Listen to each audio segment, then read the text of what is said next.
everyone can stand, please join me in pledge allegiance to the flag. I pledge allegiance to the flag of the United States of America and to the republic for which it stands, one nation, under God, indivisible, with liberty and justice for all. And now, if everyone can remain standing, Elaine Zona is going to do the opening prayer. O God, eternal Father and everlasting King of heaven and earth, we render you acknowledgement of your supreme dominion over us in gratitude for your paternal solitude and watchfulness. As we gather here in humble recognition of your divine providence, we beseech you to usher into our world of confusion and doubt the peace and tranquility which alone can come from you. Bless and protect our nation. Be merciful to our honored dead, the memory of whose valor, courage, and heroism inspires us to noble action and to eternal vigilance and the preservation of our priceless liberty and inalienable rights to enduring happiness. Guide and direct our minds to a thorough understanding of our duties to you, to our country, and to one another. Awaken in our hearts the desire and the will to accomplish the ideals for which this nation exists, so that our determination and endeavor there may emerge a better world. A world founded upon faith and understanding. A world dedicated to preserving individual rights and dignity of each person. A world of tolerance and justice. A world intent on loving and serving you, O Lord, our Master. Amen. Amen.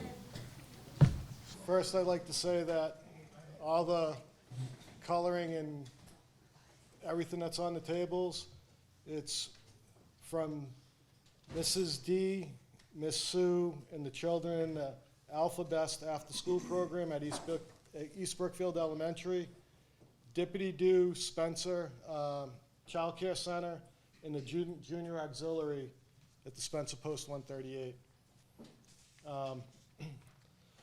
Spencer has a long history of military service, people in the military. You can see that by going up here to the Veterans Park.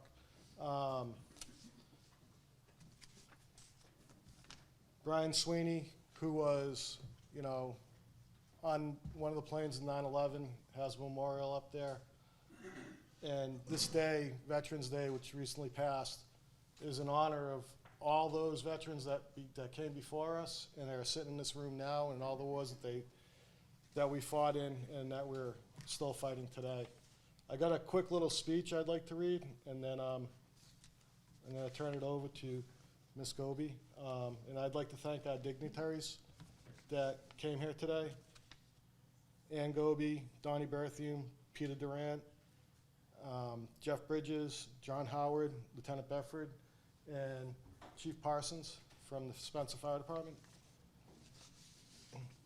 On the 11th hour, the 11th day of the 11th month, the fighting of World War I ended in 1918. Due to the conclusion of the war to end all wars, November 11th became a universal recognized day of celebration. The day was originally declared Armistice Day, 8 years after the end of World War I, and honored only veterans of that war. Then in 1954, after World War II and the Korean War, it was renamed Veterans Day to honor all veterans who served America in war and defended democracy.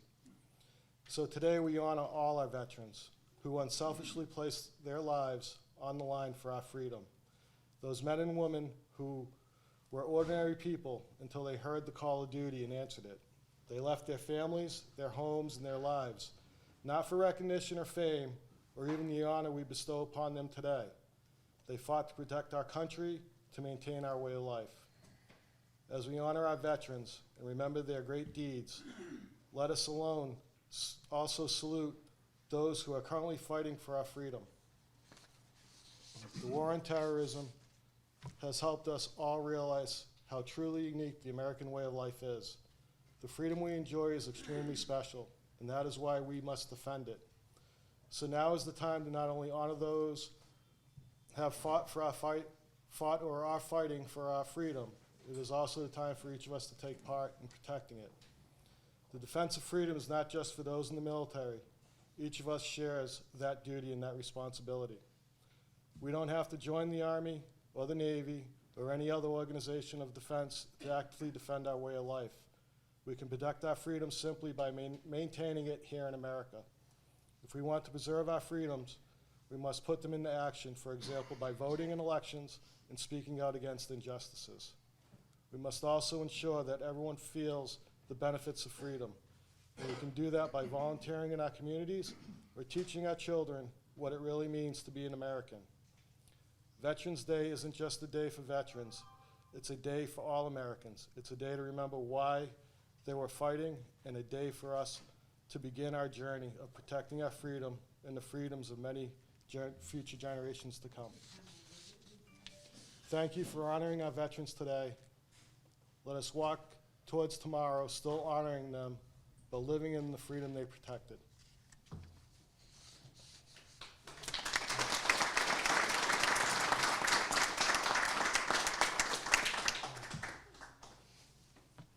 Ms. Gobi? Thank you, David. The only thing I would disagree with you is that we're not the dignitaries. These folks are the dignitaries that are out here, and none other than Mr. Durant, Alaskan and World War II veteran, joined us.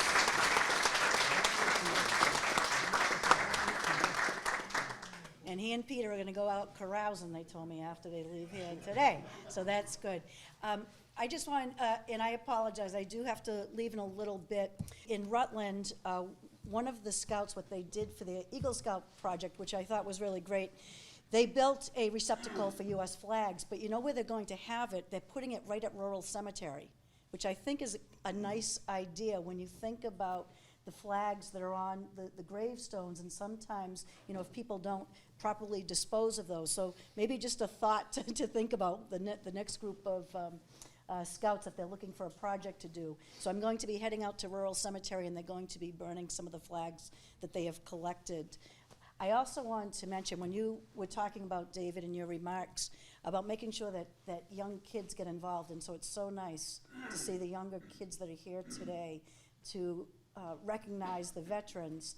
And being a member of the Veterans Committee, along with my good friends in the legislature, with Peter and Donnie, one of the things that we passed this year is to establish what's going to be known as Purple Star campuses. And I'm looking forward to working with David Prouty and with the other schools in my district. And what that would do, and it won't be a lot of extra work for them, and I've pledged to help them.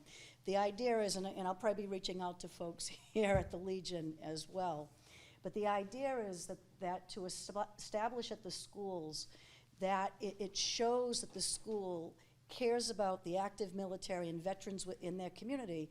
Plus, the other part of it is that people sometimes forget when the Army recruits soldiers, they also retain families. And there's a lot of military families in Massachusetts that people forget about. And so there are kids in our school system where maybe one or both parents are deployed, or they have people that aren't there, and they need some extra support. So it's a way for the schools to reach out and to support the students within their schools, but also the families. And so I'm looking forward to that. I think that that's going to be really good for our area, and I think it's going to be especially good for the students, for them to get more involved. And I think it's going to help down the road in making sure that we have people to join our auxiliaries, whether it's the Legion Auxiliary, VFW, or DAV. And so all of that helps. But today is about our veterans, to say thank you to you for all that you have given us and continue to give, not just our community, but our nation. And I am extremely grateful for all that you continue to do, and I thank you for that. God bless you.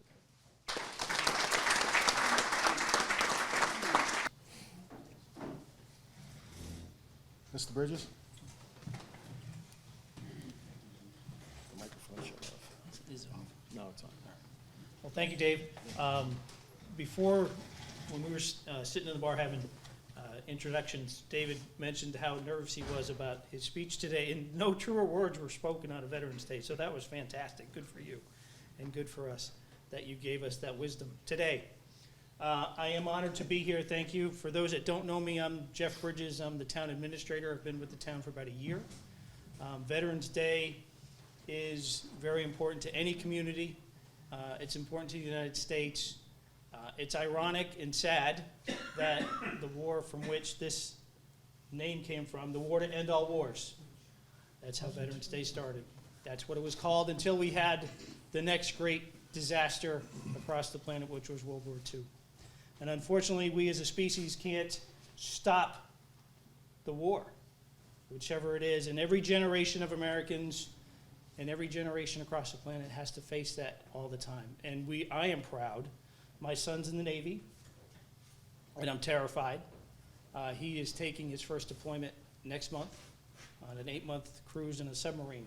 And his wife and I are very terrified but very proud. And I pray for peace every day, as you all do, as we do as a nation.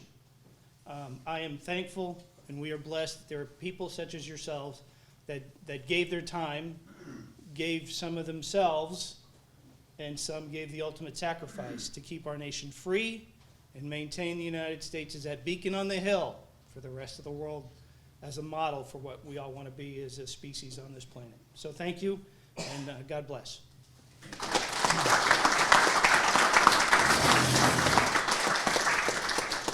Mr. Durant? Everybody's passing on speaking because they don't like standing in the way of veterans and food, so I'm going to be real quick. That was right. I'm going to be real quick. I just want to look. I want to thank you for all that you've done, and thank you for the warm welcome for Dad there. He wanted to come here today and say hi to everybody, and you all are truly a band of brothers and sisters out there, and we owe such a debt of gratitude to you. And to Jeff and to your son and to those who are just becoming veterans now. That tradition, that honor continues. It's something that we as a nation cherish and we value and we need to. And so I just want to say thank you. God bless you all, and have a good day. Thanks.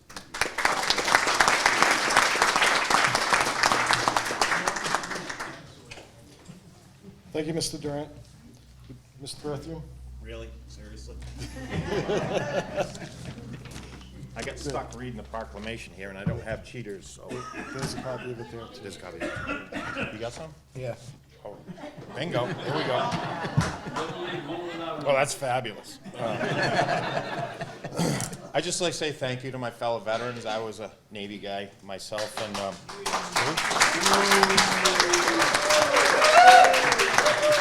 lot of Navy guys dispense a post. And let's raise one to the ones that didn't make it back. Here, here. And the Navy was the best branch by far. Just whoa. A proclamation, whereas since the Commonwealth's colonial days, thousands of men and women have served our country in defense of freedom and liberty, and whereas on November 11th, I can't wear these. Too strong. Yeah, they're in between. Whereas on November 11th, 1918, the armistice was signed in the forest, I can't even say that word, by the Allied nations in Germany, ending World War I, the war to end all wars after 4 years of conflict. And whereas, since that day, every November, people from around the nation have gathered to honor our veterans, and whereas there are approximately 300,000 veterans living in Massachusetts, and whereas today we are reminded of the great sacrifices and contributions our veterans have made to our country, and whereas we honor and salute those who served our country throughout the generations with honor, patriotism, and courage, and whereas it is appropriate that all Massachusetts citizens remember the bravery of those who served their country so that their dedication and sacrifices serve as a reminder of the costs of our freedom, and whereas in November 2022, the world will commemorate the 104th anniversary of the armistice that ended the fighting in World War I at 11 a.m., November 11, 1918, the 11th hour of the 11th day of the 11th month. Now, therefore, I, Charles D. Baker, Governor of the Commonwealth of Massachusetts, do hereby proclaim November 11th, 2022 to be Veterans Day. That's it. There you go. I'll go back to Mr. Caputo now. At this time, I'd like to ask Mary Ann Lasasso to come up. Good afternoon. My name is Mary Ann Lasasso, and I am representing the auxiliary of Post 138. We are here, of course, to show our honor, respect to our veterans who have bravely put on the uniform and served our country. Our humble token of appreciation for their service comes from us in the form of a small card we wish to present to them. For those not receiving one of these cards, and for those who find the small print hard to see, I will read what the card says. For every moment of peace and liberty our country enjoys today, we have someone like you who has worn a uniform. With grateful hearts, we thank you on this day and every day. Please carry this symbol of our flag with you as a reminder you have not been forgotten for your service to America. And it looks like this.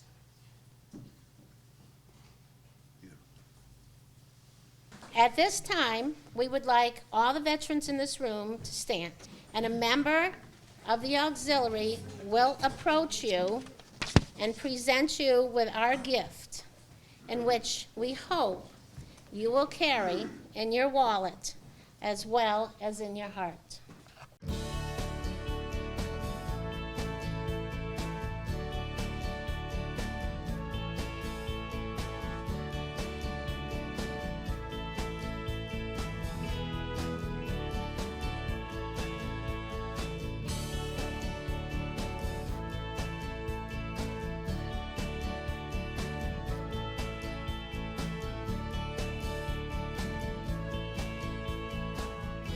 Okay, well, thank you very much for coming today and allowing us to give you our thanks for your service to America. Thank you.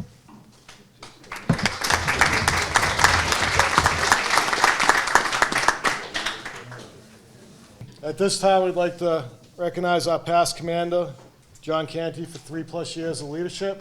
He did a great job.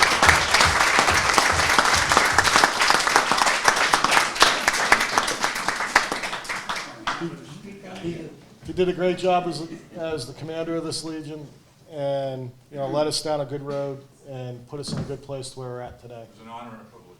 Thank you.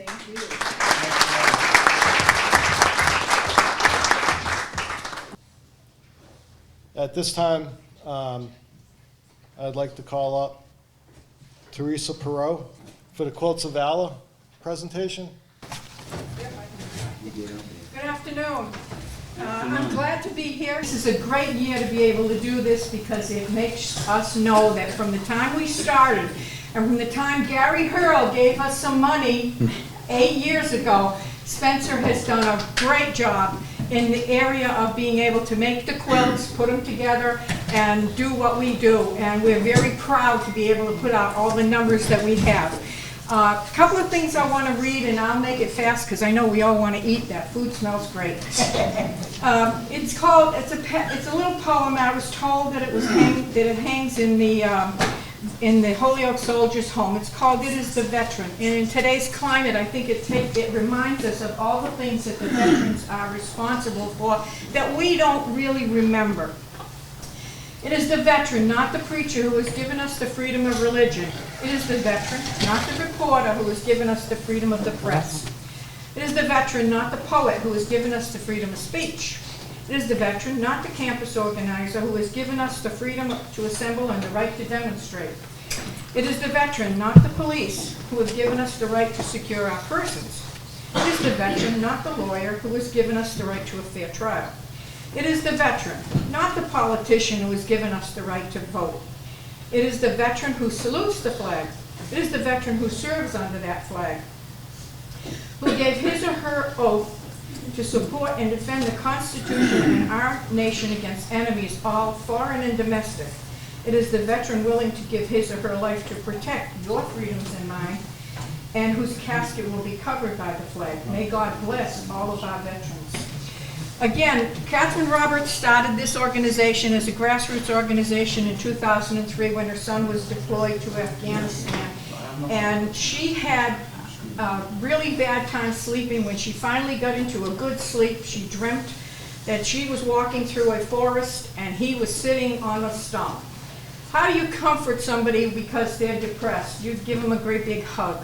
Catherine magically had a blanket with her, so that's what started the Quilts of Valor Foundation. In the foundation, one of the things that she did was got together with her, before she started the foundation, she got together with her ladies. They made a few quilts, because they lived in Maryland, they went to Walter Reed, and they said, please give these half a dozen quilts out to the vets. The chaplain looked at her and said, you know, this is Walter Reed. We have so many people here, how can we just do something with 3, 4, half a dozen quilts? She said, mother's intuition, mother's intuition. He came back, he gave them out, came back the next day and said, how many and how fast? Today, we have over 6,000 groups of people, ladies and gentlemen and kids, who get together on different afternoons, and what we do is we put together beautiful blocks, then make beautiful tops out of them. They go to people who have long arm quilting machines, because we can't do them all fast enough by hand. And then they come back to us, they get a binding, and we've always got a list of nominations, which we are very proud to be able to give to all the vets. There is no special criteria to get a Quilt of Valor. No special place, no special job, no special injury. The only philosophy that we now have is called Touched by War. The mission of Quilts of Valor Foundation is to cover service members and veterans touched by war with comforting and healing quilts of valor. Quilts of Valor's original mission was to cover service members and veterans wounded physically and psychologically with comforting and healing quilts of valor. No one really liked the word psychologically, and U.S. Army Chaplain John Callison suggested replacing touched by war as a replacement. The Foundation's original focus was on young service members wounded in Iraq and Afghanistan. Catherine Roberts, the Foundation's founder, recalls the light of inclusiveness that she experienced at the Vietnam Veterans Memorial Traveling Wall in 2009. Catherine's group planned to award the Quilts of Valor to the OIF and OEF veterans, but none were present. Patriot Guard veterans were there to ride past the wall on their motorcycles. They received them instead. Catherine recalls that the Vietnam veterans said over and over again, ma'am, this is the first time in 40 and now 50 years that anyone has thanked me for my service. And I do get that occasionally, and I want to say thank you very much to all the veterans. And I also want to add, welcome home. From then on, any warrior who's been touched by war, no matter when his or her service, could receive a Quilt of Valor. No questions asked. Some in our community regret the removal of the word combat. Others welcome the change as it provides a way to recognize and honor any service member, a veteran who has taken the oath of enlistment, vowing that he or she will lay down his or her life for our country and freedoms. And I must take a moment to tell you that that oath of enlistment is very important, and occasionally we are reminded of it. I did a fella in Upton, a veteran in Upton, 96 years old, and after we were done, he came to me and said, very fragile body-wise, but sharp as a tack, said to me, that oath of enlistment is important. He says, it doesn't end when you leave the war. He says, it goes on for the rest of your life. The sign of promise is to defend against any and all enemies, foreign and domestic. These Americans vow to give their lives for me and you. No questions asked. We cannot judge what being touched by war means to a veteran. It is different for each, depending on where or when they served. A nurse at Land School Air Force Base, Walter Reed, Topeka, Kansas, a nurse or medic at Dover preparing remains for burial. Each year, each state provides 2 quilts that go to the anonymous people or the anonymous veterans that do the quilting, that do the preparing for burial of the bodies at Dover, and we are very proud to do it because they are only allowed to serve there 2 years because it's such an emotional job. A general serving in the Pentagon, infantry soldier serving in a war zone, or the humanitarian effort just down the street in the local armory. As we award these Quilts of Valor today, let us do so not with judgment, but with trust. Trust that these and all veterans have been touched by war. Those who wear or have worn the uniform are profoundly, without question, the most affected. What started in 2003 with a few quilts now has risen to over 326,777 quilts as of yesterday when I printed this. May we continue to cover as many as we can, and thank you for being here to honor all of our veterans, especially the ones who are receiving the quilts today. Now, I know that these are a couple of surprises, and we're not supposed to do surprises because of PTSD, but still, we asked the families, and the families said that both the recipients can handle this. So please give them a great, great response when they get their quilt. The other thing before I give them the quilts is that I have with me what we call a pillowcase.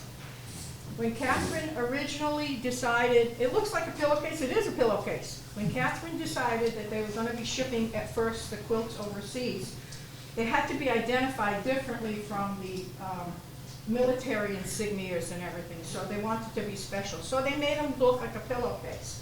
They were stored, I was told, in the helicopters many times, and when the veteran was picked up in the field, he or she was wrapped in the quilt and then transferred to the base hospital, well, field hospital, base hospital, and on until they kept them warm coming home. One of the things that I was told, and I guess it's been verified, helicopters don't always have doors, so the paperwork was going everywhere. So this is not only a presentation case, it is also a place for documents to be held, but at home, it's also a pillowcase for you. So please, on the days you can't or don't want to use your quilt, please use the pillowcase, and remember that somebody's cradling your head, not just giving you a great big hug with the pillowcase, with the quilt. Now, the first recipient we have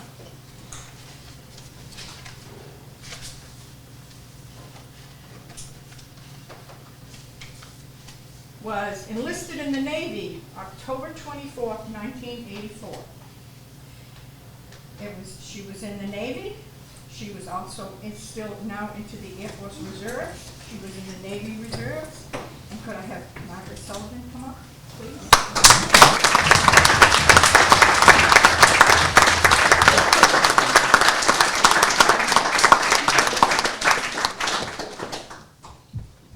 Each quilt is unique. They may look alike, but I tell you, they were all different. Now, this quilt is listed as, it is originally registered with Quilts of Valor as quilt number 571. It is issued to Margaret Sullivan, November 13th, 2022. It was pieced by Karen Robertson. It was quilted by Carol Coffin, and was bound by Hollis Turnbull. Can you guys come up and help me wrap? Oh, well. Let's show everybody the quilt first.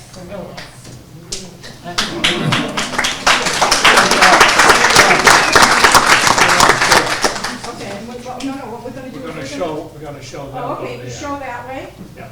okay? And then what we're going to do, oh, I'm sorry, yep. Nope, perfect. And then we're going to fold it in half. This with this side, this side coming up. Okay, now we're going to wrap. Gonna do it yourself. Margaret, you get your first great big hug from all the people who worked on the quilt.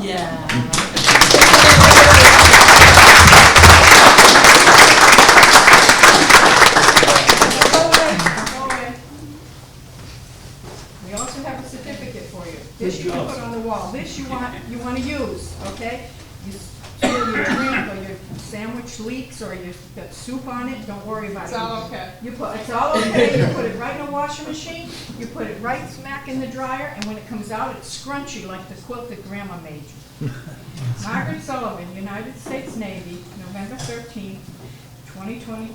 This is an honorary 300,000 Quilt of Valor Award. The Quilts of Valor Foundation wishes to recognize you for your service to our nation. We consider it a privilege to do so, but we may never know the extent of your sacrifice to protect and defend the United States of America. We award you this quilt as an expression from a grateful nation.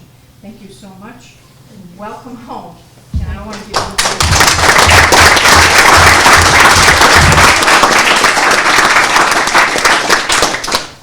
You're welcome. And the pillow gotten the other recipient. And I had a hard time getting a bio on this particular veteran, but I do know that in the end, we got a great bio. He is a very, very established person in there. My understanding that his rank was Chief Warrant Officer 3. In the Army National Guard, he received the Bronze Star. So, Mr. Caputo, would you please come over here?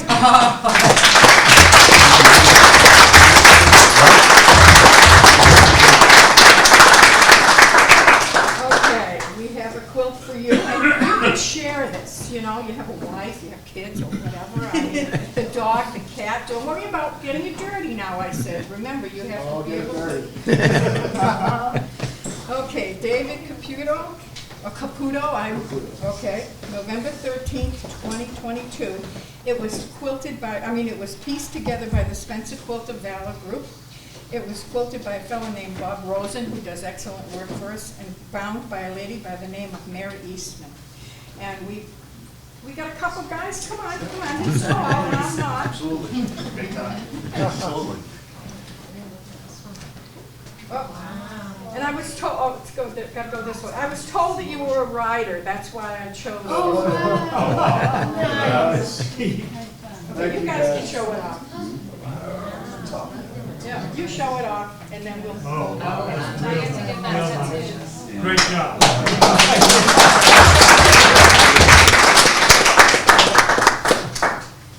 You don't want to show it. There we go. You got the wrong two guys up there trying to focus. Well, there is a Navy guy that wears a son. Yeah. Okay, now you want to step forward? There you go.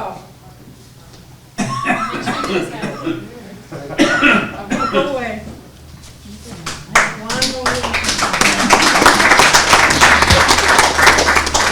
Okay.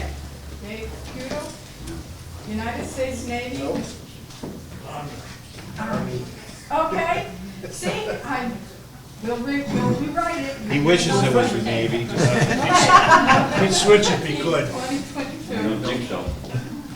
That's today's date. This quilt is an honorary 300,000 Quilt of Valor Award. The Quilts of Valor Foundation wishes to recognize you for your service to our nation. We consider it a privilege to do so, though we may never know the extent of your sacrifice to protect and defend the United States of America. We award you this Quilt of Valor as an expression of gratitude for a grateful nation. See, you're not out yet, so you might be in the Navy. That's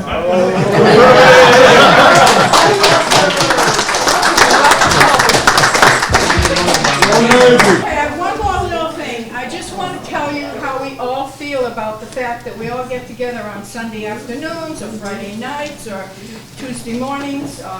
We were supposed to do it tomorrow afternoon, but I have a presentation, so nobody will be there. Anyhow, it's a Quilt of Valor poem, a few pieces of cloth from people who care to honor your service. It only seems fair. A talk pieced together with caring and pride, and quilted with warm layer, with backing and a warm layer inside. Carefully chosen materials of red, white, and blue sewn together for those patriotic and true. Every stitch and every seam sewn from the very start with appreciation and gratitude straight from our hearts. For you who have sacrificed for those here at home, may this quilt warm and comfort you wherever you roam. Our hope with this quilt is to make sure you know we appreciate all you've done and all you've been through. The author is Mary Welch. She is the Virginia State Coordinator. And I just want to say, I'm sure there are vets in town that people know who they are, but they don't attend functions. They don't do much interaction. Some of them are on their own. Please, if you know them and they've never gotten a quilt, please get in touch with anybody from the American Legion or me. You can go on the website. I will make sure that they get a quilt, and please don't wait because many of them are fragile. We don't want to forget anybody. There's no cost. There is no special place. I can go to their homes. I go to nursing homes. Wherever you want it done, I can have it done. Please make sure you remember our vets, and thank you very much for being here.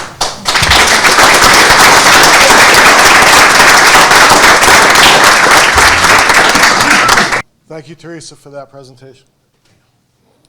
Now I would like to Ask everyone to stand, and for Elaine to give the closing prayer. Father, we thank you for the year we have completed, for its successes, and for strength given us by you to overcome its failures. As we face a new year together, give us your patience and understanding for others, your wisdom in our decisions, and your aid in building a better organization. Give your special blessings to all those who assume duties in leadership.